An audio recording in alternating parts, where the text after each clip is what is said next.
Hello! For this video, ayan, ituturo ko po sa inyo kung paano po tayo mag-sign up ng ating application na Pupu. Ito po yung kumikita po yung mga, dito yung mga tao sa pag-live daw. Ngayon, tatry po natin mag-sign up para malaman po din ninyo kung paano nga ba mag-sign up. Okay? Pero syempre, bago po kayo mag-sign up, dapat, or mag-login, siguraduhin nyo po muna meron po kayong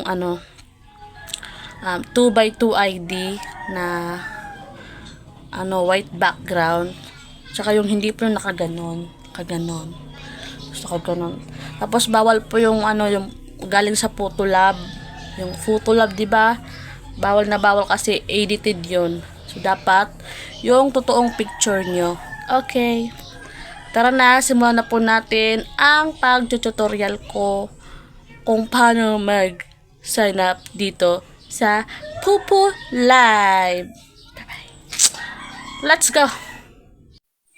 At ngayon po, nandito po tayo sa ating screen. Hanapin po natin yung application na Pupu Live. Ito.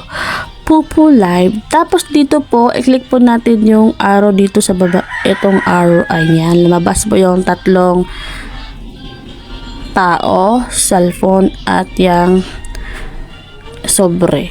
So, click lang po natin itong bakante. Itong by using Pupu, you agree to the, check lang po natin yan. Ayan. Tapos, click the login with Google.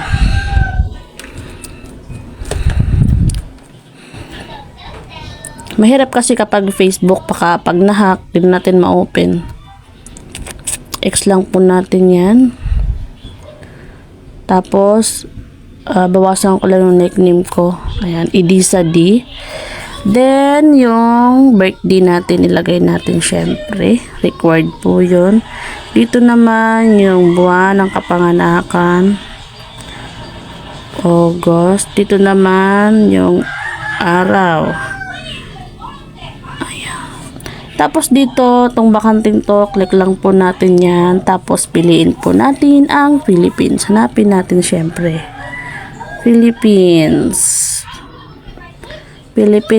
Tapos dito po, i-click po natin ang female kasi babae tayo.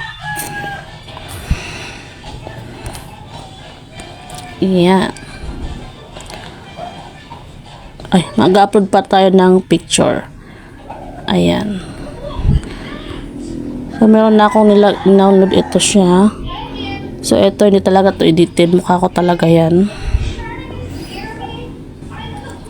Submit. And then, login successful.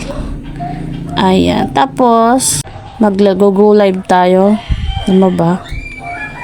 Live application condition. Face authentication. So, dito, upload a photo of yourself. Ito nga siya. Ayan.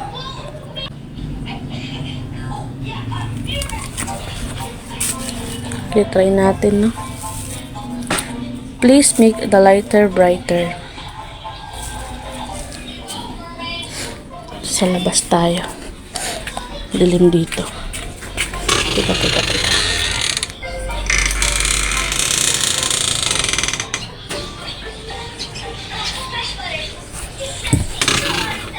Review pa.